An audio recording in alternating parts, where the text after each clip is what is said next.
നമസ്കാരം. Raf talk ഫുട്ബോളിലേക്ക് അവർക്കും സ്വാഗതം. ടെറിബിൾ പെർഫോമൻസ് ആണ് ഇന്റർ മയാമിയിൽ നിന്നുണ്ടായത്, എസ്പെഷ്യലി രണ്ടാം പകുതിയിൽ. പിന്നെ അവസാനം അനാവശ്യമായിട്ട് അടിപൊട്ടാനുള്ള കാരണം എന്താണ്? അത് ക്വിൻ സുല്ലിവൻ അവിടെ വീണ് കിടക്കുന്നു. അദ്ദേഹം എഴുന്നേക്കാൻ പോകുന്ന അദ്ദേഹത്തിൻ്റെ മുകളിലൂടെ അപ്പുറത്തേക്ക് കവച്ച് വെച്ച് കയറാൻ വേണ്ടി, അങ്ങോട്ട് പോകാൻ വേണ്ടി ശ്രമിക്കുന്നു. ക്വിൻ സുല്ലിവൻ അവിടെ എഴുന്നേൽക്കുന്നു. രണ്ടുപേരും കൂടി താഴെ വീഴുന്നു. പിന്നെ അടിയാവുന്നു. മറ്റുള്ളവർ കൂടിച്ചേരുന്നു. ആ കൂടിച്ചേരൽ പിന്നെ അത് മറ്റു തരത്തിലേക്ക് പോവുകയാണ്. കെവിൻ സുല്ലിവനും യാനിക് ബ്രൈറ്റും അങ്ങോട്ടും ഇങ്ങോട്ടും അടിയിലേക്ക് പോകുന്നു.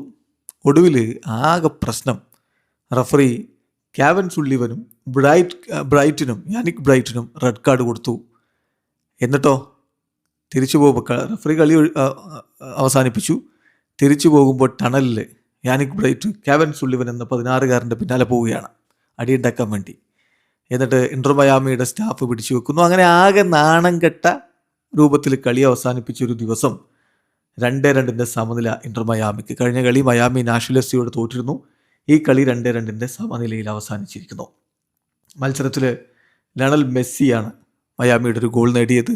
ഒരു ഗോൾ നേടിയത് പിൻഡറാണ്. പിൻഡറിന് അസിസ്റ്റ് കൊടുത്തത് ലൂയിസ് സുവാരസ് ആയിരുന്നു. ഫിലാഡൽഫിയയുടെ മൈതാനത്ത് വെച്ച് നടന്ന മത്സരത്തിൽ പിൻഡറും ലൂയിസ് സുവാരസും ലയണൽ മെസ്സിയും ചേർന്നുകൊണ്ടാണ് ഇന്റർ മയാമിയുടെ മുന്നേറ്റങ്ങൾ നയിച്ചത്. പക്ഷേ ആദ്യം തന്നെ ലീഡ് എടുത്തത് ഫിലാഡൽഫിയാണ്. വസ്ലേവിലൂടെ 11-ാമത്തെ മിനിറ്റിൽ അവർ ലീഡ് എടുത്തു. പക്ഷേ 21-ാമത്തെ മിനിറ്റിൽ പിൻഡറും 26-ാമത്തെ മിനിറ്റിൽ ലയണൽ മെസ്സിയും ഗോൾ അടിച്ചപ്പോൾ 2-1 ഇന്റർ മയാമി മുന്നിലായതാണ്. പക്ഷേ രണ്ടാം പകുതിയിൽ 58-ാമത്തെ മിനിറ്റിൽ പിഴയുടെ ഗോൾ വന്നപ്പോൾ 2-2 എന്ന രൂപത്തിലേക്ക് മാറി. ഏതായാലും കളിയുടെ അവസാനത്തിൽ ഉണ്ടായിട്ടുള്ള ഈ ഒരു അടി അത് വലിയ നാണക്കേടായിട്ട് അവസാനിച്ചു. വീഡിയോ അവസാനിക്കുന്നു. ഫുട്ബോൾ ലോകത്തെ കൂടുതൽ വിശേഷങ്ങളുമായി റാഫ് ടോക്സ് വീണ്ടും എത്താം.